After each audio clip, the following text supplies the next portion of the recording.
ഇപ്പൊ നിങ്ങൾ ആലോചിച്ചു നോക്കുക, ഈ ഫലസ്തീനിലെ പോരാളികളുടെ ആത്മാർത്ഥതയെക്കുറിച്ച് യൂറോപ്പിലെ ജനങ്ങൾ അത്ഭുതത്തോടെ നിരീക്ഷിക്കുകയാണ്. നിങ്ങൾക്ക് കഴിയോ? ആകാശങ്ങളിൽ നിന്ന് നൂറുകണക്കിന് വിമാനങ്ങൾ പാറിപ്പറന്ന് തുരുതുരേനെ ബോംബിട്ടുകൊണ്ടിരിക്കുമ്പോൾ കുടുംബത്തോടൊന്നിച്ചുകൊണ്ട് വെളിയിലിരുന്ന് ഭക്ഷണം കഴിക്കുന്ന ഫലസ്തീനിലെ സഹോദര സഹോദരിമാരുടെ ചിത്രം കണ്ട് യൂറോപ്പ് ഞെട്ടുകയാണ്. ആരാണ് ഇവർക്ക് ഇത്രയും ആത്മധൈര്യം നൽകുന്നത്? അവിടുത്തെ കുഞ്ഞു മക്കളുടെ കയ്യിൽ നിങ്ങൾ കണ്ടില്ലേ സഹോദരങ്ങളെ? അവരുടെ മാതാപിതാക്കൾ നാളെ ഷഹീദാകാൻ പോകുന്ന കുഞ്ഞുമക്കളെ തിരിച്ചറിയാൻ വേണ്ടി കയ്യിൽ പേരെഴുതി വെക്കുന്നത് പടിഞ്ഞാറൻ രാജ്യങ്ങൾ ഞെട്ടലോടെ കാണുകയാണ്. എന്താണ് അതിനുള്ള ചേതോവികാരം? ആരാണ് ഇവർക്ക് ഈ ആത്മാർത്ഥമായ ധൈര്യം പകരുന്നത്? അവരുടെ വിശ്വാസമല്ലേ? ആ വിശ്വാസത്തിലേക്ക് അവരെ എത്തിച്ച പ്രധാന ഘടകം ലോകത്ത് തുല്യതയില്ലാത്ത മഹത്തായ ഗ്രന്ഥം, അത് വിശുദ്ധ ഖുർആൻ. ആ ഖുർആനിനെ കുറിച്ച് ഇന്ന് യൂറോപ്പ് വായിച്ചുകൊണ്ടിരിക്കുകയാണ്. നിങ്ങൾക്കൊരു സംശയവും വേണ്ട, ആർക്കും ഒരു സംശയവും വേണ്ട. ഫലസ്തീനിലെ കുഞ്ഞു മനസ്സുകൾ ചിരിക്കാതെ ഈ ലോകം അവസാനിക്കില്ല എന്നുള്ളത് ഇസ്ലാമിന്റെ ഉറപ്പായ കാര്യമാണ്. ഫലസ്തീനികൾ പുഞ്ചിരിച്ചുകൊണ്ടല്ലാതെ ഈ ലോകം അവസാനിക്കില്ല. ജൂതപ്പരിശകൾ പരാജയപ്പെടാതെ ഈ ലോകത്തിന് അന്ത്യമുണ്ടാവുകയില്ല എന്നുള്ളത് വിശ്വാസികൾക്ക് നൽകിയ പാഠമാണ്. വിശ്വാസി സഹോദരങ്ങൾ, അതിസങ്കീർണമായ പ്രശ്നങ്ങൾ ലോകത്തിന്റെ പല ഭാഗങ്ങളിലും നേരിട്ടുകൊണ്ടിരിക്കുകയാണ്. നമ്മളൊക്കെ സന്തോഷത്തോടുകൂടെ ഈ സദസ്സിലിരിക്കുമ്പോൾ നമ്മുടെ പ്രിയപ്പെട്ട ഫലസ്തീനിലുള്ള സഹോദര സഹോദരിമാർ ഏത് നിമിഷവും ഈ ഭൂമി ലോകത്തിൽ നിന്ന് തുടച്ചു നീക്കപ്പെടുമെന്ന കരുതലോടുകൂടെ തന്നെ അവർ ഭയാനകതയുടെ മുൾമുനയിലാണ് നിൽക്കുന്നത് എന്ന് നമുക്കറിയാം. പുണ്യനബി സല്ലല്ലാഹു അലൈഹി വസല്ലമ തങ്ങൾ പഠിപ്പിച്ചത് വിശ്വാസികൾ പരസ്പരം സഹോദരങ്ങളാണ്, സഹോദരിമാർ. അവരുടെ വേദന നമ്മുടെ വേദനയാണ്. ഇത്തരം ഒരു സദസ്സിൽ നമുക്ക് അവരെ പറയാതിരിക്കാൻ കഴിയില്ല. ഈ സദസ്സിലെന്നല്ല,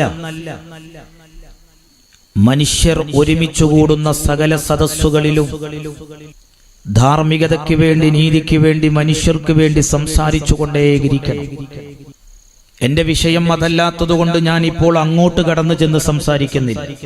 ഞാൻ ഈ സദസ്സിൽ ഒരുമിച്ചു കൂടിയിരിക്കുന്ന സഹോദര സഹോദരിമാരോട് ആമുഖമായി പറയുന്നത്, നിങ്ങളുടെ സകല പ്രാർത്ഥനകളിലും നിങ്ങൾ അവരെ ആത്മാർത്ഥമായി ഓർത്തുകൊണ്ട് അവർക്ക് വേണ്ടി പ്രാർത്ഥിക്കണം. വിശ്വാസിയുടെ ആയുധം എന്ന് പറയുന്നത് പ്രാർത്ഥനയാണ്. പ്രാർത്ഥന കൊണ്ട് ലോകത്ത് അത്ഭുതങ്ങൾ ഉണ്ടായിട്ടുണ്ട്. ഞാൻ ഈ സംസാരിക്കുന്ന സമയം 10,000-ത്തിലധികം ആളുകളാണ് ഗസയിൽ മാത്രം പിടഞ്ഞു വീണ് മരിച്ചിട്ടുള്ളത്. അതില് പകുതിയിലധികവും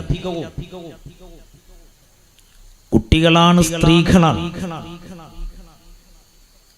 സാധാരണക്കാരിൽ സാധാരണക്കാരായ മനുഷ്യരെയാണ് ഇസ്രായേൽ എന്ന് പറയുന്ന ജൂതരാഷ്ട്രം കൊന്നു തള്ളിക്കൊണ്ടിരിക്കുന്നത്. ലോകത്തെ ഏത് യുദ്ധ നിയമത്തിലാണ് ആശുപത്രികൾ ബോംബിടാൻ പറയുന്നത്?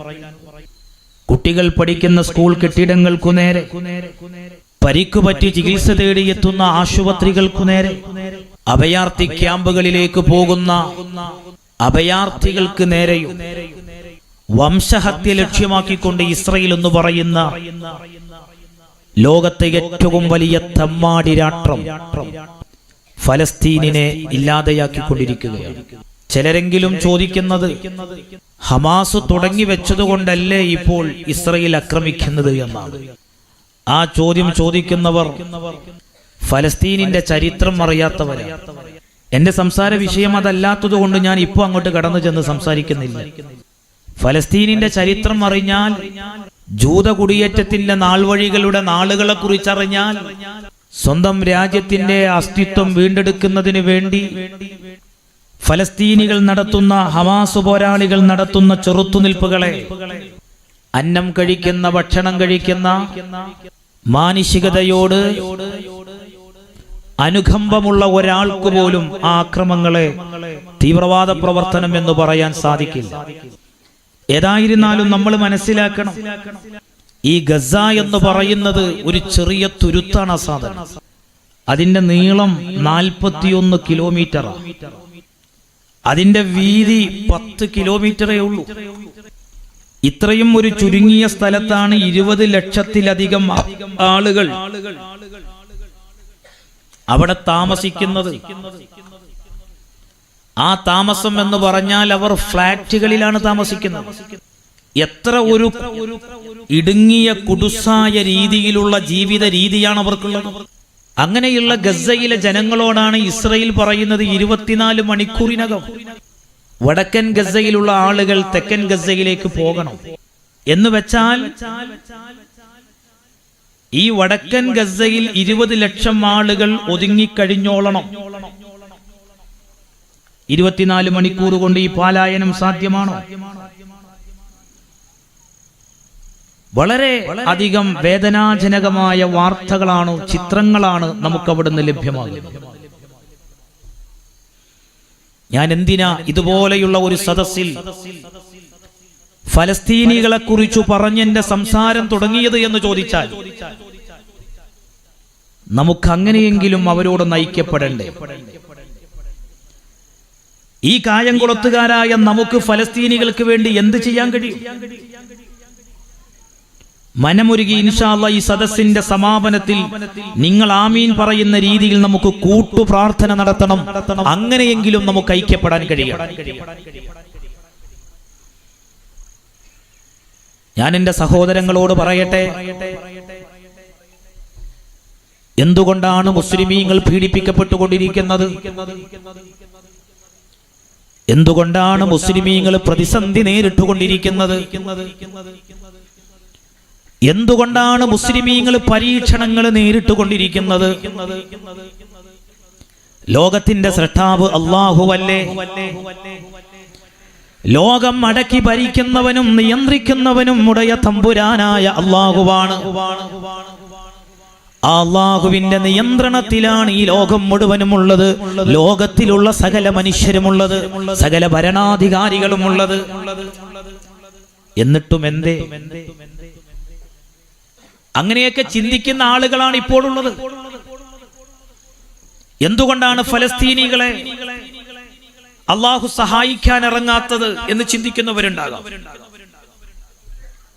അത്തരം ആശയങ്ങൾ ജനങ്ങൾക്ക് ഇട്ടുകൊടുത്തുകൊണ്ട് ദൈവനിഷേധത്തിലേക്കും മതനിരാസത്തിലേക്കും ലിബറലിസത്തിലേക്കുമൊക്കെ ആളുകളെ കൊണ്ടുപോകുന്ന രീതിയിലുള്ള പ്രവർത്തനങ്ങൾക്ക് നേതൃത്വം നൽകുന്നവർ, പ്രത്യേകിച്ച് നിങ്ങളുടെയൊക്കെ ഈ തെക്കൻ ജില്ലകളിൽ തിരുവനന്തപുരം, എറണാകുളമൊക്കെ കേന്ദ്രീകരിച്ചുകൊണ്ട് നാസ്തികതയുടെ കോൺഫറൻസുകൾ നടത്തുന്നവരുണ്ട്. അവരൊക്കെ ചരിത്രം പഠിക്കണം. വിശ്വാസികളെ സംബന്ധിച്ചിടത്തോളം വിശ്വാസികൾ പരീക്ഷണങ്ങൾ നേരിടും. ഇത് പുണ്യ നബി സല്ലല്ലാഹു അലൈഹി വസല്ലം നമ്മളെ പഠിപ്പിച്ചതല്ലേ? വിശ്വാസികളെ സംബന്ധിച്ചിടത്തോളം ഈ ഭൗതികമായ ലോക ജീവിതം എന്ന് പറയുന്നത് അവർക്ക് കാലാകാലം കഴിയാനുള്ള ജീവിതം ഇവിടെയല്ല. ഇത് നശിക്കാനുള്ള ലോകമാണ്. ആകാശങ്ങൾ പൊട്ടിപ്പിളരുന്ന ദിവസം വരാനുണ്ട്. നക്ഷത്രങ്ങൾ ഉതിർന്നു വീഴുന്ന ദിവസം വരാനുണ്ട്. പർവ്വതങ്ങൾ ധൂളികളായി പാറിപ്പറക്കുന്ന ദിവസം വരാനുണ്ട്. ഈ ലോകത്തിനൊരവസാനമുണ്ടെന്ന് ഇന്ന് നാസ പോലും സ്ഥിരീകരിക്കുന്ന പുതിയ കാലത്താണ് ഞാൻ എന്റെ സംസാരം നടത്തിക്കൊണ്ടിരിക്കുന്നത്. പലർക്കും സംശയമുണ്ടായിരുന്നു, ലോകം അവസാനിക്കുമോ? ഈ ലോകത്തിനൊരു അന്ത്യമുണ്ടോ? പരലോകമുണ്ടോ? ഖബറിലെ ജീവിതത്തിൽ എന്തെങ്കിലുമൊക്കെ സംഭവിക്കുമോ? മതപുരോഹിതന്മാർ മനുഷ്യരെ പറഞ്ഞ് പേടിപ്പിക്കുന്നതാണ് സ്വർഗവും നരകവും. വിചാരണയും ഹിസാബും ഇതെല്ലാം പുരോഹിതന്മാരുണ്ടാക്കുന്നതാണ് എന്നാണല്ലോ ചിലരുടെയൊക്കെ ആക്ഷേപം. എന്നാൽ പുതിയ കാലത്ത് പുതിയ പഠനങ്ങൾ എന്താണ് നമ്മോട് പറഞ്ഞുകൊണ്ടിരിക്കുന്നത്? എന്താ നമ്മോട് പറഞ്ഞുകൊണ്ടിരിക്കുന്നത്? പക്ഷേ ഞാൻ പറയുന്നത് ഇസ്ലാം സുന്ദരമാണ്, ഇസ്ലാമിക നിയമങ്ങളും ഇന്ന് പ്രസക്തിയുള്ളതാണ് എന്ന് ലോകത്തെ ഭരണാധികാരികൾ തിരിച്ചറിഞ്ഞു തുടങ്ങുന്ന കാലമാണ്. അറിയാമല്ലോ സഹോദരങ്ങളെ, ഈ അടുത്ത കാലത്താണ് ചൈന 30 വർഷത്തിനിടയിൽ ചൈനയിലെ സ്ത്രീ സുരക്ഷിത നിയമം അവര് പൊളിച്ചെഴുതാൻ വേണ്ടി തീരുമാനിച്ചിരിക്കുന്നു. നിങ്ങൾ വായിച്ചില്ലേ ചൈനീസ് പ്രസിഡന്റിന്റെ റിപ്പോർട്ട്? എന്താ കാരണം? ലോകത്തെ ഏറ്റവും അധികം ജനസംഖ്യയുള്ള രാജ്യമായിരുന്നു ചൈന. 2023 ചൈനയെ ഇന്ത്യ മറികടന്നു. ചൈനയിലെ മരണനിരക്കും ജനനനിരക്കും തമ്മിൽ താരതമ്യം ചെയ്യുമ്പോൾ മരണനിരക്ക് കൂടുന്നു, ജനനനിരക്ക് കുറയുന്നു. ഈ പോക്ക് പോയാൽ ചൈനയിൽ തൊഴിലെടുക്കാൻ തൊഴിലാളികളില്ലാത്ത അവസ്ഥ വരും. ഒരു രാജ്യത്തിന്റെ സമനില തെറ്റും. ഒരു രാജ്യത്തിന്റെ സാമ്പത്തിക സ്രോതസ് 8 നിലയിൽ പൊട്ടും. ഇത് തിരിച്ചറിഞ്ഞപ്പോൾ ചൈന സ്വയം ഒരു തീരുമാനത്തിലേക്ക് എത്തിയിരിക്കുകയാണ്. ഇവിടെ എന്റെ സദസ്സിൽ യുവതികളുണ്ടല്ലോ, എന്റെ സദസ്സിൽ യുവാക്കളുണ്ടല്ലോ. ഇസ്ലാം പഴഞ്ചനാണ്. പ്രത്യേകിച്ച് സ്ത്രീകളോടൊക്കെ ഇസ്ലാം കാണിച്ച നിലപാട് അത് ശരിയായില്ല. അവർക്ക് വേണ്ടത്ര സ്വാതന്ത്ര്യമല്ല. എന്തെല്ലാം ആക്ഷേപങ്ങളായിരുന്നു. എന്നാൽ ഇന്ന് എന്തേ അന്തിച്ചർച്ച വേണ്ടേ മാധ്യമങ്ങൾക്ക്? എവിടെ ഫെമിനിസ്റ്റുവാദികൾ? എന്താ ചൈന എടുത്ത തീരുമാനം? പെണ്ണുങ്ങളോട് പറയുകയാണ്, ഇനി നിങ്ങൾ വീട്ടിലിരുന്നാൽ മതി, നിങ്ങൾ കുടുംബം ശ്രദ്ധിച്ചിരുന്നാൽ മതി, നിങ്ങൾ മക്കൾക്ക് ജന്മം നൽകുക, അതിലൂടെയല്ലാതെ ഈ രാജ്യം നിലനിൽക്കാൻ കഴിയില്ല എന്ന് അന്തിമ ശാസന നൽകിയിരിക്കുകയാണ് ചൈനയിലെ പെണ്ണുങ്ങൾക്ക്. ഇതറിയണ്ടേ നമ്മൾ? ഇതറിയണ്ടേ നമ്മൾ? ചൈനയിൽ ഒരിക്കൽ ഇത്രയും ജനസംഖ്യ കുറഞ്ഞ ഒരു വർഷം ഉണ്ടായത് 1961-ലാണ്. അന്ന് കടുത്ത സാമ്പത്തിക മാന്ദ്യം മൂലം 3 കോടി ആളുകൾ പട്ടിണി കിടന്ന് മരിച്ചിട്ടുണ്ട്. അതിനുശേഷം ചൈന ചില നിലപാടുകളൊക്കെ മാറ്റിയെടുത്ത് വീണ്ടും ലോകത്തെ ഒരു വലിയ സൈനിക ശക്തിയായ ചൈന, അവിടെ ഒരാൾക്ക് 1 കുട്ടി അല്ലെങ്കിൽ 2 കുട്ടി എന്ന നയത്തിൽ നിന്നും മാറി പരമാവധി കുട്ടികളെ ഉണ്ടാക്കുന്നവർക്ക് വലിയ സമ്മാനം കൊടുക്കുന്ന അവസ്ഥയിലേക്ക് ചൈന മാറുകയാണ്. ഞാൻ ഇവിടെ വന്ന സഹോദരിമാരോട് ചോദിക്കട്ടെ, ഇസ്ലാം അല്ലാഹുവിന്റെ മതമാണ്. ആ പരിശുദ്ധമായ ഇസ്ലാമില് കാലമെത്ര പുരോഗമിച്ചാലും സഹോദരങ്ങളെ, നമ്മുടെ ബുദ്ധിക്ക് ഉൾക്കൊള്ളാൻ കഴിഞ്ഞാലും ഇല്ലെങ്കിലും ഇസ്ലാമിക നയനിലപാടുകൾ കാലത്തോട് യോജിക്കാത്ത ഒരു നിലപാടും പരിശുദ്ധമായ ഇസ്ലാം പറഞ്ഞിട്ടില്ല. ഇത് മനസ്സിലാക്കാൻ നമുക്ക് കഴിയണം. ലോകത്തെ പലരും ഇസ്ലാം വിമർശകരാ. അവർക്ക് എങ്ങനെയും ഇസ്ലാമിനെ കുറ്റപ്പെടുത്തണം, അത് പറഞ്ഞുകൊണ്ടേയിരിക്കും. പ്രത്യേകിച്ച് ഈ മാധ്യമങ്ങളും ചാനലുകളും ഒക്കെ ശ്രദ്ധിക്കുന്ന നിങ്ങളോട് ഞാൻ പറയേണ്ട കാര്യമുണ്ട്. ഇപ്പൊ നിങ്ങളുടെ നാടിന്റെ ഒക്കെ ഏതാണ്ട് അടുത്തല്ലേ കളമശ്ശേരി എന്ന് പറയുന്നത്? അവിടെ കണ്ടില്ലേ നിങ്ങൾ? അവിടെ ഒരു സ്ഫോടനം ഉണ്ടാക്കി.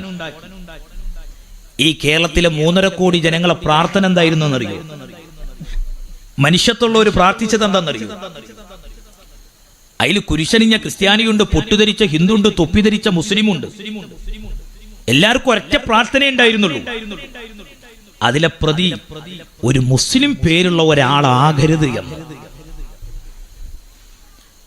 പക്ഷേ ആ പ്രതി തന്നെ ചരിത്രത്തിൽ ആദ്യമായി ഒരു സംഭവം നടത്തി ലൈവ് ഇട്ട് ഞാനാണിത് ചെയ്തത് എന്ന് മറ്റൊരു സംശയത്തിനും ഇടവരുത്താത്ത വിധം ക്ലിയറായി എന്റെ പിറകിൽ ആരുമില്ല എന്ന് കൃത്യമായി വിശദീകരിച്ചപ്പോൾ ഞാൻ ചോദിക്കട്ടെ, പരിക്ക് പറ്റി കഴിഞ്ഞിരുന്ന പലരും മരണത്തിന് കീഴടങ്ങിയപ്പോഴും എന്തേ നമ്മുടെ നാട്ടിലെ ചാനൽ ചർച്ചകളിലൊന്നും ഒരു അന്തിച്ചർച്ച വരാതിരുന്നത്?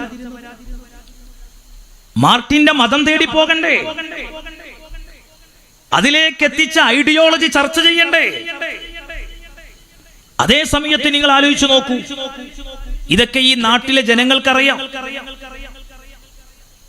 ഭീകരവാദം, തീവ്രവാദം ഒക്കെ ചെയ്യുന്ന ആളുകളുടെ മതം നോക്കി, സമുദായം നോക്കി അവരെ മാനസിക രോഗിയാക്കുക, അല്ലെങ്കിൽ മാനസിക പിരിമുറുക്കമുള്ള ആളാണെന്ന് പറയാ, അല്ലെങ്കിൽ ഭീകരവാദിയാക്കുക. ലജ്ജാകരം, ലജ്ജാകരം.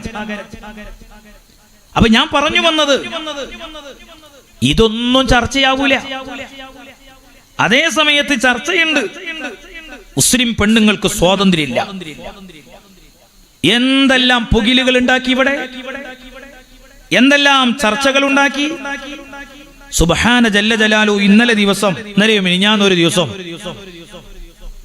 കേരളത്തിലെ അറിയപ്പെട്ട ഒരു ചാനലിൽ ഞാൻ മരിച്ചിട്ടില്ല, ജീവിച്ചിരിപ്പുണ്ട് എന്ന് അറിയിക്കാൻ വേണ്ടി ഒരു പെണ്ണ് പ്രത്യക്ഷപ്പെടാറുണ്ട് മുസ്ലിമീങ്ങളുടെ പേരിൽ. ഞാൻ അത്രയേ പറയുന്നു. എന്താ മൂപ്പത്തിയേര ഫത്വ? ഉമ്മമാര് കേട്ടില്ലേ? അത് സഹോദരിമാര് അറിഞ്ഞില്ലേ? എന്താ അവര് പറഞ്ഞെന്നറിയോ? ഖുർആനിൽ ഒരു സ്ഥലത്തും തല മറക്കാൻ പറഞ്ഞിട്ടില്ല. അലിഫും ബാവും തെറ്റാതെ വായിക്കാൻ അറിയാത്തൊരു പെണ്ണപ്പ ഈ പറയുന്നത്. ഞാൻ ആ ചർച്ച കണ്ട് ഞെട്ടിപ്പോയി. എന്തൊരു കഷ്ടം! ഖുർആനിൽ തലമറക്കാൻ എവിടെയും പറഞ്ഞിട്ടില്ല. ആര് പറഞ്ഞു? ആരാണത് പറഞ്ഞത്? ഇവിടെ ധാരാളം ഉമ്മമാരുണ്ടല്ലോ. ഞാൻ എന്റെ സഹോദരിമാരോട് പറയട്ടെ, അള്ളാന്റെ ഖുർആൻ 33-ാം അധ്യായം 36-ാം വചനത്തിൽ പറയുന്നൊരു കാര്യമുണ്ട്. എല്ലാ വിശ്വാസികളും കേൾക്കേണ്ടതാണ്, വിശ്വാസിനികളും കേൾക്കേണ്ടതാണ്. ഇത് പറയുമ്പോ മതത്തിന്റെ പുറത്തുള്ള ഒരു സഹോദരൻ എന്റെ സംസാരം കേൾക്കുന്നുവെങ്കിൽ അവരെ തെറ്റിദ്ധരിക്കേണ്ട. മതം പറയേണ്ട ബാധ്യത മതപണ്ഡിതന്മാരുടെ ബാധ്യതയാണ്. അത് ലോകാവസാനം വരെ പറഞ്ഞുകൊണ്ടിരിക്കണം. ഖുർആനിലുള്ള ഒരു വചനമാണ് ഞാൻ കേൾപ്പിക്കുന്നത്. വിശ്വാസികളായ സഹോദര സഹോദരിമാരോട് ഉടയ തമ്പുരാനായ അല്ലാഹു നൽകിയ നിർദ്ദേശം എന്താണ്? വമാ കാന ലിമുഅ്മിനിൻ വലാ മുഅ്മിനത്തിൻ ഇദാ ഖളല്ലാഹു വറസൂലുഹു അംറ. എന്താ പറഞ്ഞത്? അല്ലാഹും റസൂലും ഒരു കാര്യത്തിൽ ഒരു തീരുമാനം പറഞ്ഞാൽ അൻ യകൂന ലഹുമുൽ ഖിയറതു മിൻ അംരിഹിം, അള്ളാഹുവിലും റസൂലിലും വിശ്വസിക്കുന്ന ആണാകട്ടെ പെണ്ണാകട്ടെ അവർക്ക് മറ്റൊരു നിലപാടുണ്ടാകാൻ പാടില്ല. അപ്പോഴല്ലേ മുസ്ലിമാകുന്നത്, അപ്പോഴല്ലേ നമ്മൾ യഥാർത്ഥ അനുസരണയുള്ളവരാകുന്നത്. അല്ലാഹും റസൂലും ഒരു കാര്യം നിങ്ങളോട് പറഞ്ഞാൽ ആ വിഷയത്തിൽ നിങ്ങൾക്ക് മറ്റൊരു നിലപാടുണ്ടാകരുത്. നമ്മുടെ നിലപാട് അല്ലാഹു പറഞ്ഞ നിലപാട്, റസൂലുള്ള പറഞ്ഞ നിലപാട് സ്വല്ലല്ലാഹു അലൈഹി വസല്ലം. അതിനുശേഷം അല്ലാഹു പറഞ്ഞു, വമൻ യഅസില്ലാഹ വറസൂലഹു ഫഖദ് ളല്ല ളലാലം മുബീനാ. അല്ലാഹും റസൂലും പറഞ്ഞതിന് എതിര് ചെയ്യാനാണ് പുറപ്പാടെങ്കിൽ അല്ലാഹു പറയട്ടെ, ആ വഴി പിഴച്ചതാ, ആ മാർഗം മോശ, അത് നന്നല്ല. ഖുർആൻ 33-ാം അധ്യായം 36-ാം വചനത്തിൽ പറഞ്ഞത്. ഇനി എന്താണ് വിശ്വാസിനികളായ പെണ്ണുങ്ങളോട് അല്ലാഹ് വസ്ത്രധാരണയുടെ കാര്യത്തിൽ നൽകിയ നിർദ്ദേശം? അത് കേൾക്കാൻ ഫാത്തിമമാര് ഉൾക്കൊള്ളണം, സുഹറമാര് ഉൾക്കൊള്ളണം. അവർക്കാണ് മുസ്ലിമായ പെണ്ണെന്ന് പറയാം. അല്ലാഹും റസൂലും പറഞ്ഞതനുസരിച്ച് ജീവിക്കുമ്പോ ഖുർആനിൽ എന്താ അല്ലാഹു പറയുന്നത്? അധ്യായം അഹ്സാബ് 59-ാം വചനം. ഖുർആനിൽ ഉണ്ടോന്നാ ചിലർക്കൊക്കെ സംശയം. മതം അങ്ങനെ പറഞ്ഞോന്നോ ചിലരൊക്കെ സംശയിക്കുന്നത്. അതുകൊണ്ടാണ് ഞാൻ അധ്യായവും വചനവും ഒക്കെ പറയുന്നത്. നമ്മൾ മനസ്സിലാക്കണം, നമ്മൾ പഠിക്കണം. എന്താണ് അല്ലാഹ് പറയുന്നത്? യാ അയ്യുഹൻ നബിയു, അല്ലാഹു തആല നബിയെ വിളിച്ചുകൊണ്ട് പറയുന്നത്, യാ അയ്യുഹൻ നബിയു കുല്ലി അസ്വാജിക വബനാതിക വനിസാഇൽ മുഅ്മിനീൻ. അല്ലാഹുവിന്റെ റസൂലിനെ അല്ലാഹ് വിളിച്ചിട്ട് പറയുന്നത്, ഓ നബിയേ, കുല്ലി അസ്വാജിക, നിങ്ങളുടെ പത്നിമാരോട് പറയണേ, വബനാതിക, നിങ്ങളെ പെൺമക്കളോട് പറയണേ, വനിസാഇൽ മുഅ്മിനീന, വിശ്വസിച്ച പെണ്ണുങ്ങളോട് പറയണം. അല്ലാഹുവിലും റസൂലിലും വിശ്വസിച്ച പെണ്ണുങ്ങളോട് പറയണം. എന്താ പറയേണ്ടത്? യുദിനീന അലൈഹിന്ന മിൻ ജലാബീബിഹിൻ, ജിൽബാബ് താഴ്ത്തിയിടാൻ വേണ്ടി പറയണം. ജലാബീബ് എന്താ അങ്ങനെ പറഞ്ഞാല്? എന്തിനാണ് ഈ ജലാബീബ് എന്ന് പറയാ? ശരീരമാകെ ചുറ്റിപ്പൊതിയുന്ന വസ്ത്രമാണ്. തലയും കഴുത്തും മാറിടവും മറയുന്ന വസ്ത്രം, അത് താഴ്ത്തിയിടണം. മുസ്ലിം പെണ്ണിന്റെ ഐഡന്റിറ്റിയാണ്. തലമറച്ച പെണ്ണ് മുസ്ലിം പെണ്ണാണെന്ന് തിരിച്ചറിയാനുള്ള ഐഡന്റിറ്റിയാണ്. അള്ളാന്റെ ഖുർആൻ പറയാണ്, നിങ്ങളെ തിരിച്ചറിയാൻ അതാണ് ഏറ്റവും നല്ലത്. പിന്നെന്തിനാ തലമറക്കുന്നത്? എന്തിനാ ശരീരം മറയുന്ന ചുറ്റിപ്പൊതിയുന്ന വസ്ത്രം ധരിക്കുന്നത്? അത് പീഡനത്തിന്റെ വസ്ത്രമായി കാണുന്നവരെ ധരിക്കുന്ന പെണ്ണിനോട് ചോദിക്കൂ, ഭർത്ത പെണ്ണിന് പീഡനമാണോ എന്ന്. അത് ധരിക്കുന്ന പെണ്ണുങ്ങളോട് ചോദിക്കൂ. ഞാൻ ചോദിക്കട്ടെ, ചിലർ ഇത് പറയുന്ന സമയത്ത് പല രീതിയിൽ വ്യാഖ്യാനിക്കുന്നവർ ഇവിടെയുണ്ട്. ലോകത്തെ ഏറ്റവും വലിയ ജനാധിപത്യ മതേതര രാഷ്ട്രമല്ലേ നമ്മുടെ ഭാരതം? എന്തു ഭക്ഷിക്കണം എന്ന് തീരുമാനിക്കാൻ ഈ രാജ്യത്തെ പൗരന് ഭരണഘടന അനുമതി നൽകുന്നില്ലേ? എന്തു വസ്ത്രം ധരിക്കണമെന്ന ഒരു തീരുമാനമെടുക്കാൻ ഇവിടുത്തെ പൗരന്മാർക്ക് ഭരണഘടന അനുമതി നൽകുന്നില്ലേ? നമ്മൾ ആരോടെങ്കിലും പറഞ്ഞോ എല്ലാ പെണ്ണുങ്ങളും തലമറച്ചോളണമെന്ന്? അത് പറയാൻ നമുക്ക് കഴിയില്ല. ഒരു മതേതര രാജ്യത്ത് അങ്ങനെ പറയാൻ സാധിക്കില്ല. പക്ഷെ ഏതെങ്കിലും ഒരു പെണ്ണ് എനിക്ക് തലമറക്കാനുള്ള അനുമതി തരണമെന്ന് പറഞ്ഞാൽ അത് പാടില്ലെന്ന് പറയാൻ ഏതു ഭരണഘടനയുടെ അനുമതിയോട് കൂടെയാണ് അതിന് തുനിയുന്നത്? ഇസ്ലാം പറയുന്നത് അതാണ്.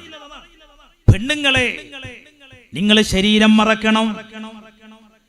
ഇസ്ലാം പെണ്ണിനെ പരിഗണിക്കുന്നില്ല എന്ന് പറയുന്നവരോട്, ഇസ്ലാം പെണ്ണിനെ പരിഗണിക്കുന്നില്ല എന്ന് പറയുന്നവരോട് വളരെ വിനയത്തോടെ ഞാൻ ചോദിക്കട്ടെ, ആരാണ് ഈ ആക്ഷേപം ഉന്നയിക്കുന്നത്?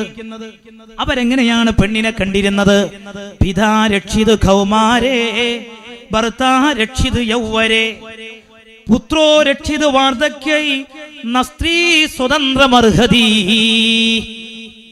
അതിന്റെ അർത്ഥം പെണ്ണ് ഒരു നിലക്കും സ്വാതന്ത്ര്യം അർഹിക്കുന്നില്ല എന്നല്ലേ ആകത്തുക?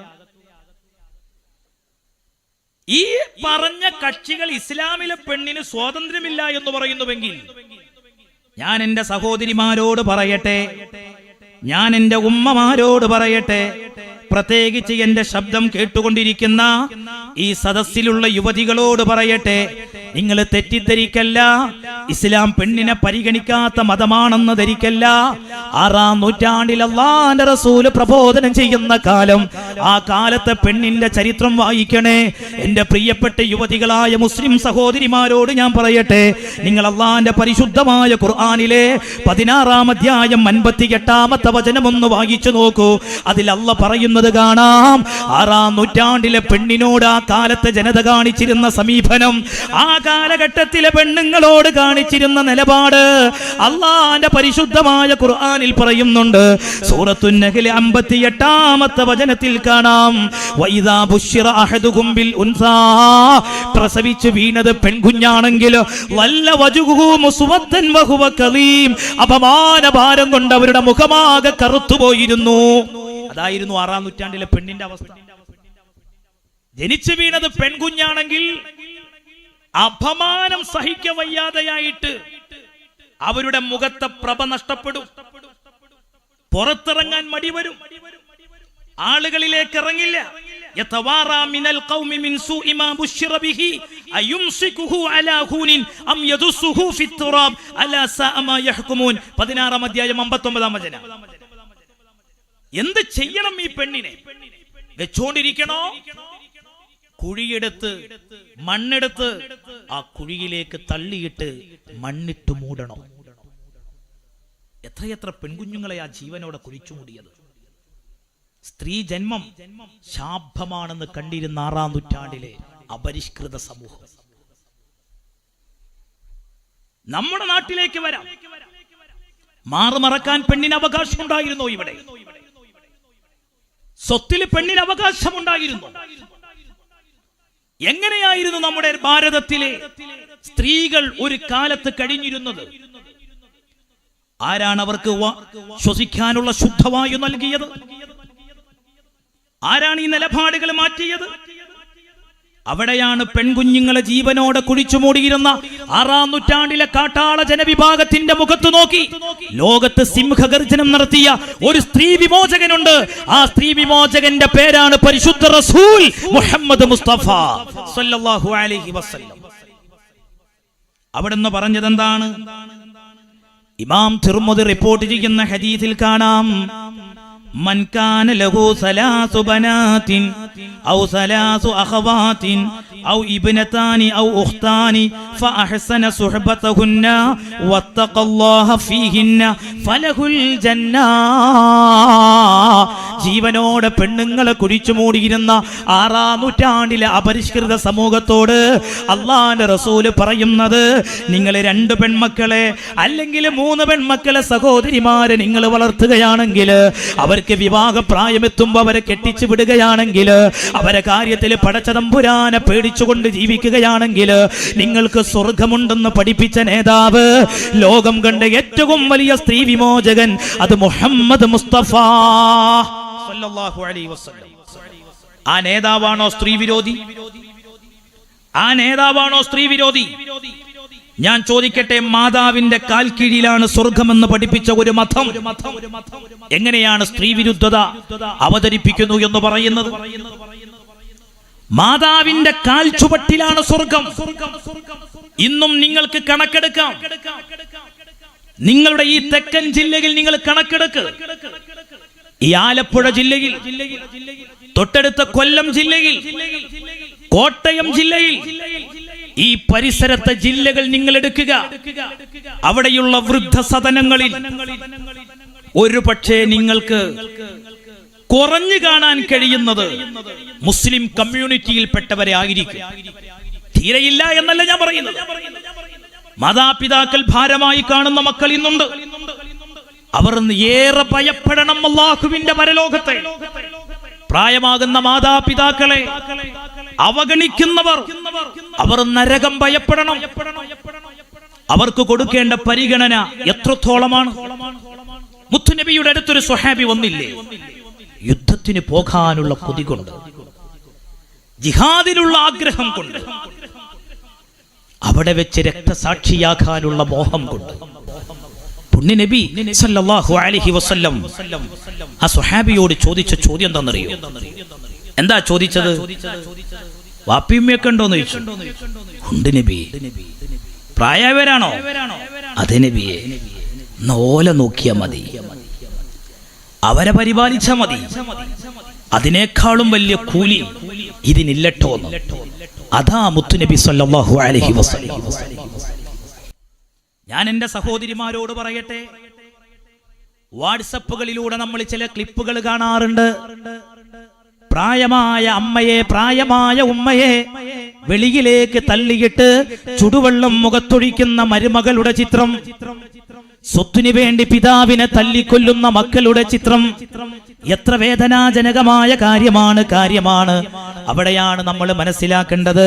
അല്ലാഹുവിന്റെ റസൂല് പറഞ്ഞതെന്താണ്? മാതാവിന്റെ കാൽ ചുവട്ടിലാണ് സ്വർഗം. അവരോട് വിനയം കാണിക്കണേ, അവരെ ആദരിക്കണേ, അവരെ ബഹുമാനിക്കണേ. അവർക്ക് വെറുപ്പുണ്ടാകുന്ന വാക്ക് പറയരുത്, അവരോട് ചെയ്യുന്ന വാക്ക് പോലും പറയരുത്. അവർക്ക് ആവശ്യമായ പരിചരണം കൊടുക്കണേ എന്ന് പരിശുദ്ധ റസൂൽ മുഹമ്മദ് മുസ്തഫ. ആ നേതാവാണോ, ആ നേതാവ് പ്രചരിപ്പിച്ച മതമാണോ ഈ രാജ്യത്ത് സ്ത്രീ വിരുദ്ധത പറയുന്നത്? എത്രയെത്ര വചനങ്ങളുണ്ട്, ഞാൻ അങ്ങോട്ട് കടക്കുന്നില്ല. സുബ്ഹാനല്ലാഹ്, വഫാത്തിന്റെ വേളയിൽ പോലും പുണ്യനബി പറഞ്ഞത് അല്ലാഹ് അല്ലാഹ് ഫിന്നിസാ ഫിന്നിസാ. നിങ്ങൾ പെണ്ണുങ്ങളെ കാര്യത്തിൽ ശ്രദ്ധ കാണിക്കണേ.